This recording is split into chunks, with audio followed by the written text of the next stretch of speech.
Ever tried to hold your breath, like, indefinitely? Turns out you can't, well, not physically anyway. You've got this, like, ancient hardwired part of your brain that'll make you breathe eventually, whether you like it or not. Talk about taking the easy breathing slogan seriously, right? But that's what we're talking about today, the brain and, like, all its quirks, pulling specifically the coolest bits from Dr. Clarkson's survey of neuroanatomy. And oh boy, this survey is no joke. It's massive. We'll be focusing on, I think, what's most mind-blowing for someone who's maybe just starting out with neuroanatomy. We're talking brain basics, how we even form memories, and even what happens when things go a bit haywire in there. So we're starting our deep dive at the base of our mental skyscraper, the brainstem, right? Yeah. It's like the ultimate life support system, running all those background processes you never even think about until, well, they're not there anymore. Breathing, your heart rate, blood pressure, it's all happening thanks to this workhorse down there. It's true. And just like any well-built structure, the brainstem has, its trusty components.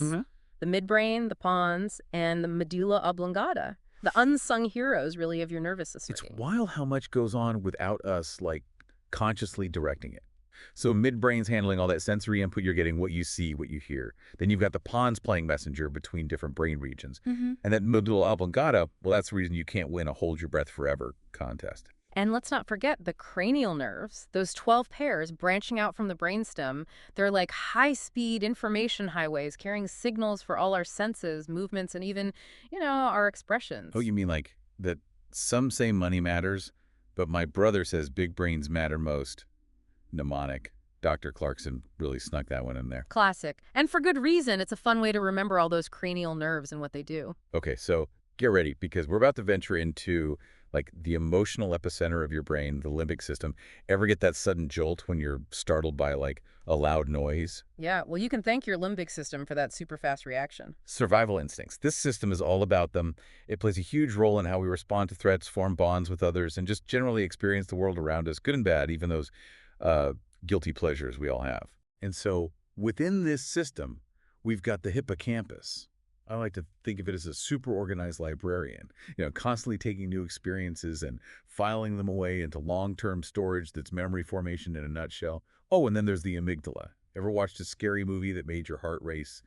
Your amygdala was hard at work, making sure you remember that fear response. Which, as Dr. Clarkson points out, ties directly into PTSD, where the amygdala can kind of get stuck in overdrive mode. It triggers those intense fear responses even when there's no real danger present. The brain's alarm system, stuck on high alert. It's scary to think about. And then there are those strange cases of amnesia that Dr. Clarkson talks about. Imagine waking up every day feeling like it's the same day, like that movie Groundhog Day. That's anterograde amnesia, often caused by damage to, well, that librarian we were talking about, the hippocampus. You got it. It's like trying to save a new file, but your hard drive is fried impossible. Then there's retrograde amnesia, where you lose access to those past memories, those bits of your life story. And just to add another layer of complexity to it all, there's something called dissociative amnesia. It's like your brain creates this mental block to shield you from painful memories.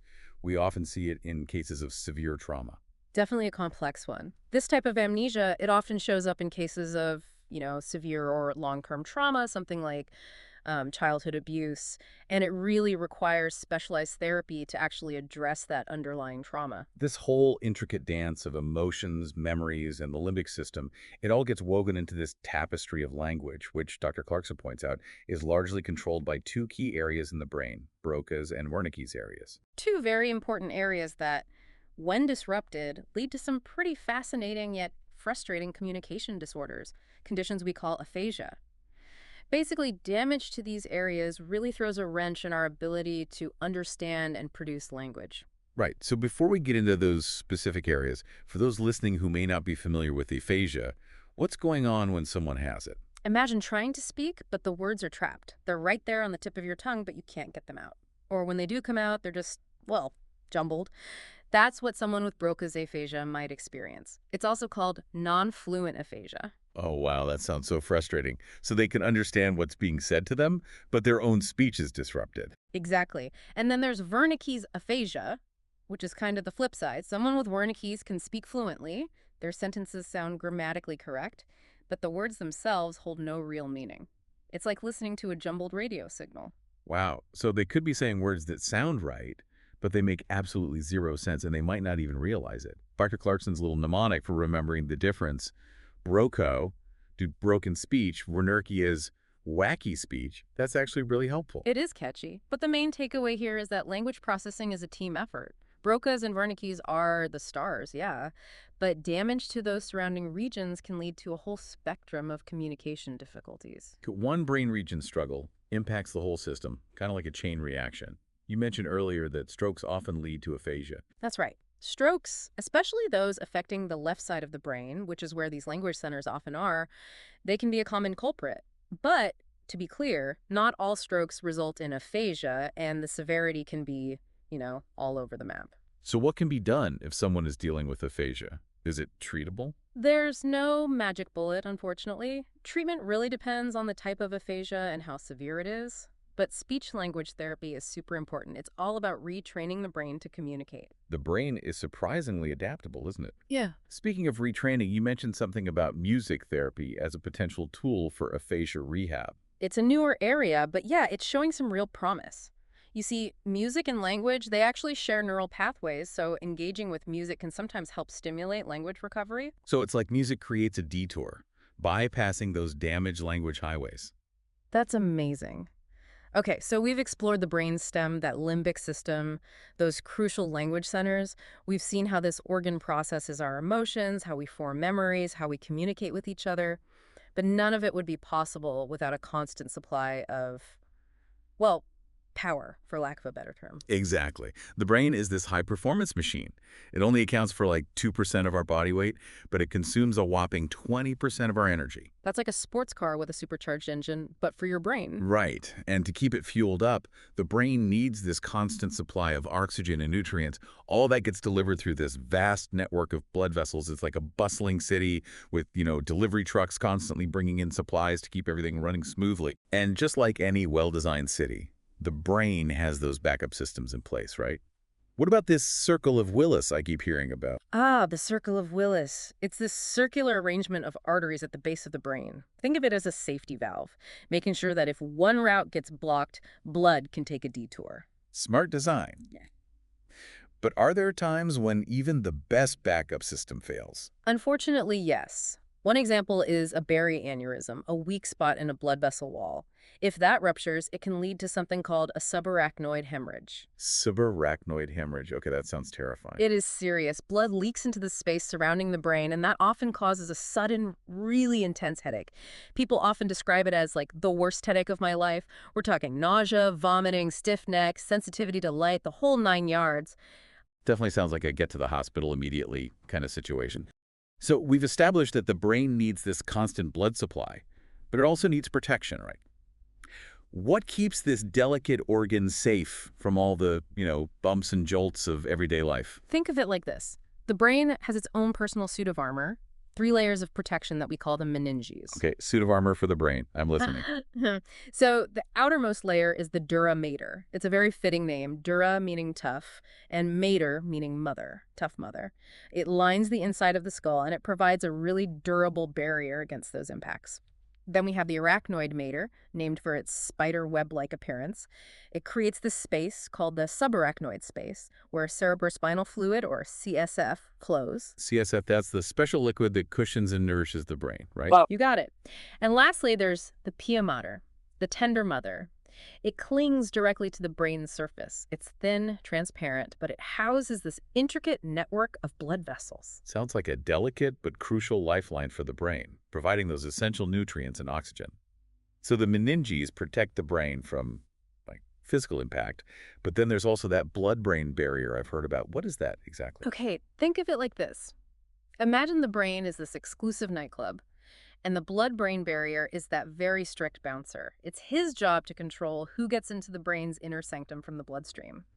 Essential nutrients, always welcome, VIP treatment. But things like toxins, pathogens, even certain medications, not so much. And how does this bouncer decide who's cool enough to get in and who gets left out in the cold? It all comes down to these specialized cells in the brain's capillaries, those teeny tiny blood vessels. These cells, they're packed super tight, forming these nearly impenetrable junctions. It's like a microscopic security checkpoint, making sure only the VIPs get through. You got it. And those VIPs include essential nutrients, things like glucose, oxygen, those are a given. Amino acids also make the cut. These are crucial for brain activity. But you mentioned that even some medications get turned away. Yeah, that's the downside. It's actually one of the biggest challenges in treating certain brain conditions. The blood-brain barrier does a fantastic job of protecting the brain, don't get me wrong, but it can also block the delivery of drugs and therapies that are meant to treat conditions like, Alzheimer's or Parkinson's disease. So it's like a double-edged sword in a Yeah. way. In a way, yeah. Scientists are constantly researching ways to outsmart this security system. They're designing drugs that can slip past or even using nanoparticles as these tiny Trojan horses. It's like this constant game of cat-mouse, but with the brain. Speaking of things that can go wrong, let's talk about strokes. It's a topic Dr. Clarkson really dives into in his book. As he should. Strokes are a major health concern, so understanding, what causes them, the symptoms, the treatments, it's crucial. Just to clarify for our listeners, a stroke happens when the blood supply to part of the brain gets cut off. It's like a major city experiencing a sudden blackout. And the consequences, well, they can be devastating. Absolutely. There are two main types of stroke. In an ischemic stroke, it's a blood clot that blocks blood flow to a region of the brain. It's like a traffic jam, but in a major artery. And then a hemorrhagic stroke, that's when a blood vessel ruptures, right? Exactly. And that floods the surrounding brain tissue with blood. Both types are incredibly serious, and they require immediate medical attention. Dr. Clarkson actually gives this helpful acronym for remembering the warning signs, STROKE. Okay, I'm listening. So S is for speech difficulties, T for any tingling or numbness, R for remember, meaning difficulty remembering or sudden confusion. O is for being off balance or having any problems with coordination. K for a killer headache, and I do mean killer. And then E is for any eye problems. Easy enough to remember. It's amazing how just a few letters can provide, potentially life-saving information. It's true. Time is brain, as they say. The sooner blood flow is restored to the brain, the less damage there will be. And I know that strokes can sometimes have really long-term effects. They can. Strokes can lead to a whole range of disabilities, and it really depends on the area of the brain that was affected and, the severity. Hmm. Weakness or paralysis, any speech or language difficulties, even memory problems, emotional changes, vision problems, it's all on the table. It's a stark reminder of just how fragile our brains really are. Now, Dr. Clarkson also talks about these things called intracranial hematomas. What are those exactly, and how are they different from a stroke? Think of an intracranial hematoma like a bruise, but inside your skull. It's this collection of blood that starts putting pressure on the brain. And it can be just as dangerous as a stroke. And there are different types, right? There are. The key difference is where the bleeding is actually happening. An epidural hematoma happens when blood collects between the skull and the dura mater. It's like bleeding on the brain's doorstep, whereas a subdural hematoma is more like bleeding in the hallway between the dura mater and the arachnoid mater. Okay, so both sound pretty bad. But how would someone even know if they had one? Well, the symptoms can actually be very similar to a stroke. We could see headaches, nausea, slurred speech, weakness, even seizures. So that's why it's so important to seek medical attention right away if you have any of these symptoms. It's always better to be safe than sorry, especially when it comes to the brain. Now, meningitis is another serious brain condition I've heard of. What is it exactly, and what causes it? So meningitis is basically an inflammation of the meninges, those protective layers we were talking about earlier. It's usually caused by either a viral or bacterial infection. And I'm guessing bacterial meningitis is the one you really don't want to mess with. Yeah, you got it. Viral meningitis, it's usually unpleasant, but it typically clears up on its own. Bacterial meningitis, on the other hand, that's a whole different story. Okay, so what are the telltale signs of bacterial meningitis? So fever, headache, stiff neck, nausea, vomiting, sensitivity to light, those can all occur with either type, actually. But bacterial meningitis often hits harder and faster. In some cases, a rash might develop, which is a major red flag. It's incredible how much we've covered already, and honestly, we're just scratching the surface of this amazing organ.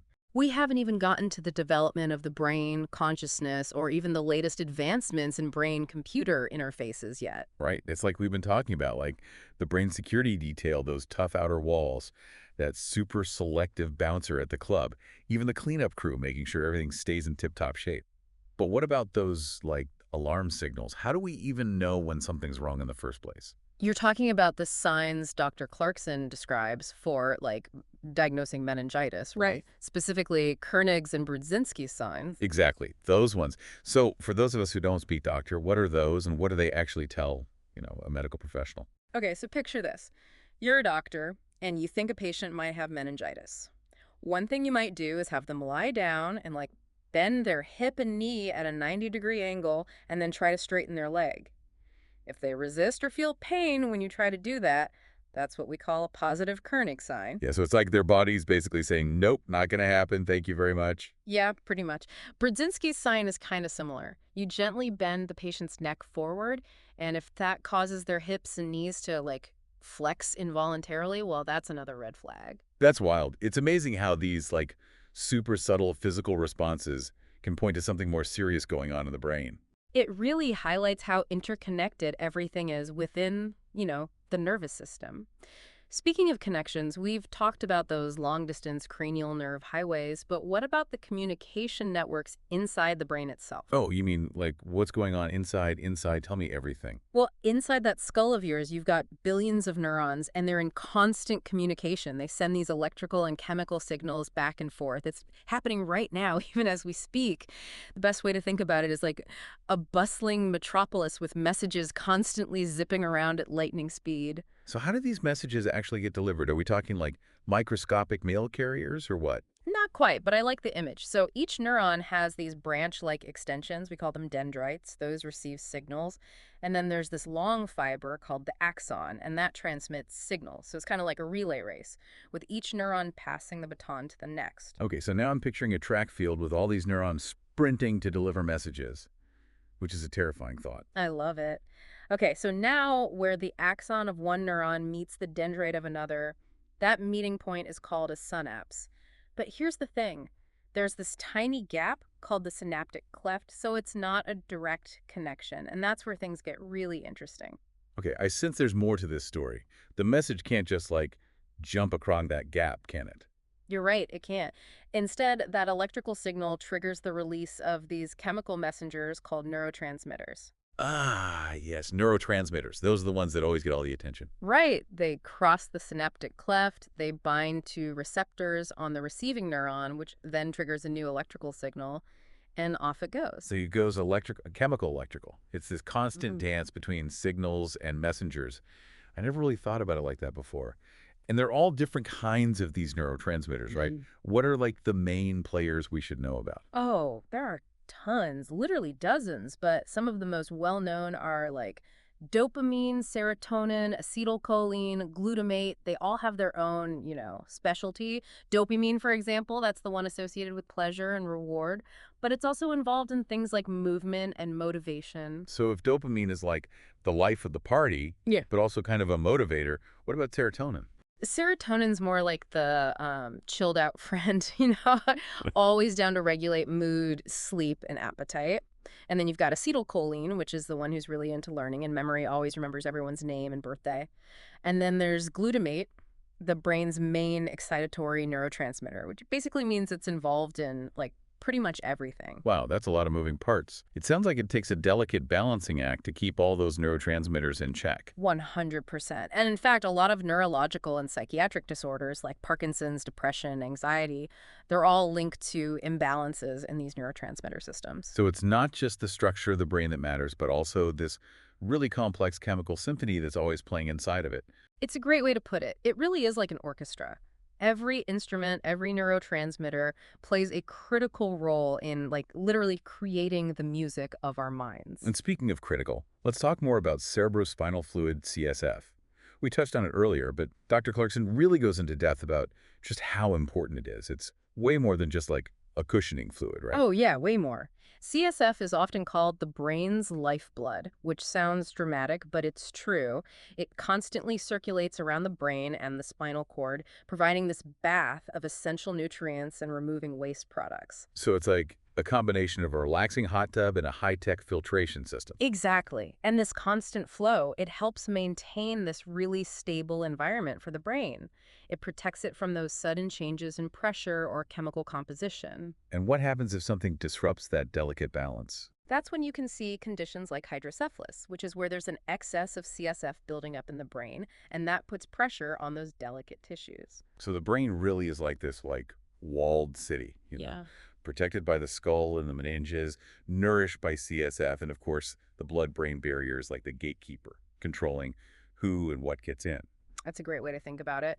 But even the most secure city has, its vulnerabilities, and the brain is definitely no exception. Which leads us to another super interesting topic that Dr. Clarkson gets into, how scientists actually study this incredibly complex organ. It's not like you can just like crack open the skull and take a look around whenever you want. If only. No, we really rely on some incredible technology to actually visualize and study the brain. And honestly, one of the most revolutionary tools we have is magnetic resonance imaging, MRI. MRI, that's the one with the big donut-shaped machine, right? Which Yeah. makes it so special. So, MRI uses this strong magnetic field and radio waves to create these super detailed images of the brain's structure. Think of it like taking a high-resolution snapshot, but of someone's brain. So if a doctor suspects a structural problem, like, say, a tumor or a stroke, they might order an MRI. Yep, exactly. It can reveal all sorts of things, areas of brain damage, any blockages in the blood vessels, abnormal growths. But here's where it gets really cool. There's also something called functional MRI or fMRI. Okay, functional MRI. Does that mean it can actually show us the brain in action? That's exactly what it means. fMRI can actually reveal which parts of the brain are active while someone is like thinking, feeling, or even performing a specific task. Wow, that's amazing. I mean, how does it even do that? It all comes down to the fact that when a brain area is more active, it needs more oxygen. So fMRI detects these subtle changes in blood flow and oxygenation levels, and that allows us to create a sort of brain activity map. So, like, if you showed someone a picture of a loved one, fMRI could show the areas of their brain associated with, emotions lighting up. Exactly. It's an incredibly powerful tool for studying a huge range of cognitive functions. We're talking everything from language processing and memory formation to decision making and even, like you said, emotional response. That is mind-blowing. Are there other neuroimaging tools, like, in the toolbox that neuroscientists use? Oh, for sure. Another one that's commonly used is electroencephalography, EEG. You've probably seen it in movies.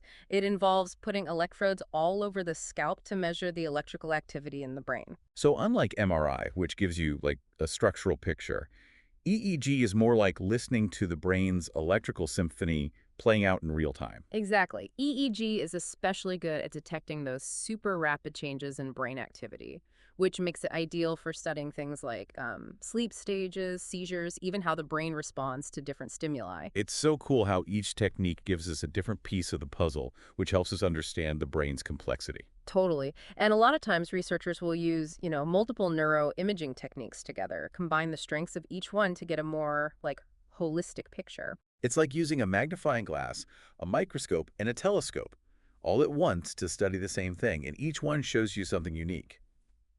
So on that note, I want to shift gears a bit to a question that has, like, perplexed philosophers and scientists for centuries: consciousness.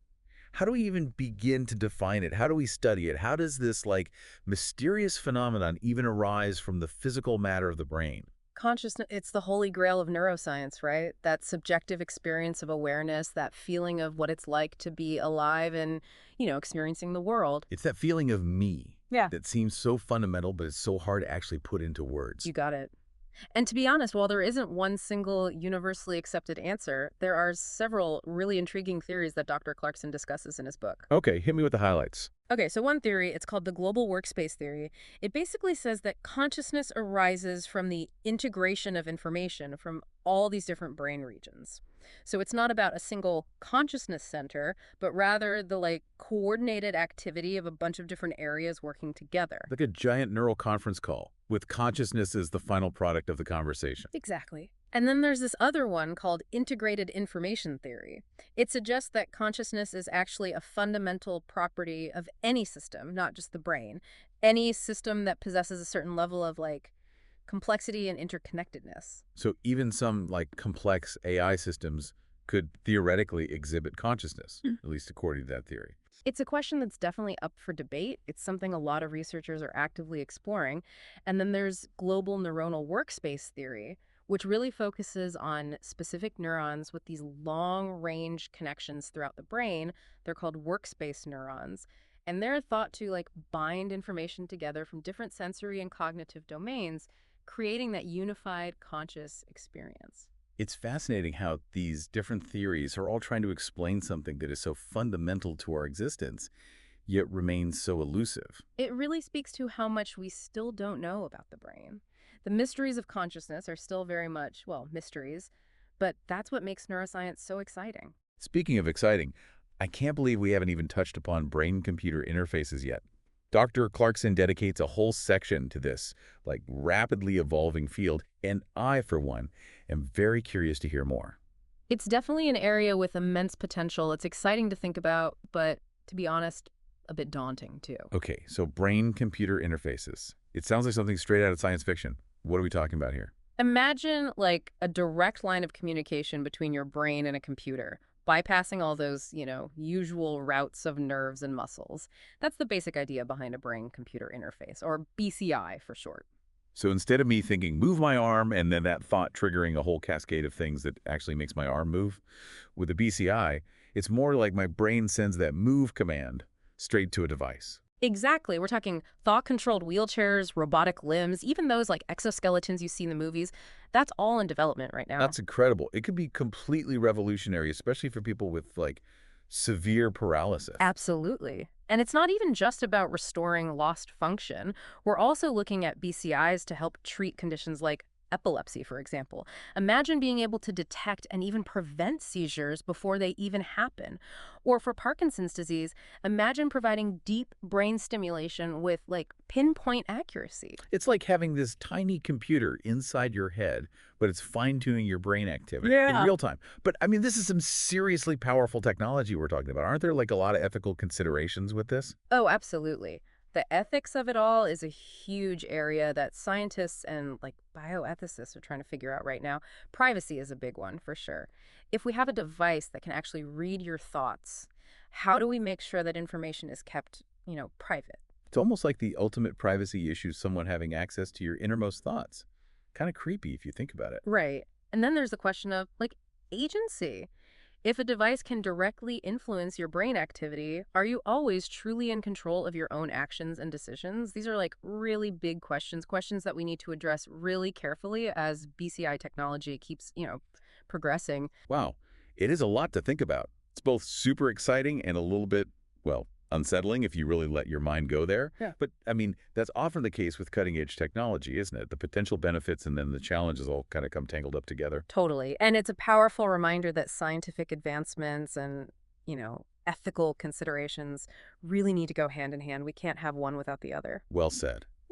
So we've covered a lot of ground today. We've gone from, like, the most basic ancient structures of the brain all the way to the cutting edge of neuroscience, exploring those intricate systems for protection, for communication, even those big lingering mysteries of consciousness. And it's all thanks to Dr. O. Clarkson and his incredible book, Survey of Neuroanatomy. It's been quite the deep dive, and it's amazing to think that we're still only just beginning to understand this incredible organ and how it works. Every new discovery seems to open up even more avenues to explore, which is exciting. As we wrap up this episode, I have to say I'm left with this sense of awe. The brain is so complex, so intricate. It really makes you appreciate the power of evolution. And like you said, we're just scratching the surface here. There's so much more to learn. Dr. Clarkson would definitely agree with you there. His work reminds us that as much as we've discovered, there are countless mysteries still waiting to be uncovered, which is exciting for science. To our listeners, if we can leave you with one thought, it's this. Never stop being curious. Keep exploring, keep asking questions, and never stop being amazed by this incredible thing we call the human brain. This is The Deep Dive. Signing off.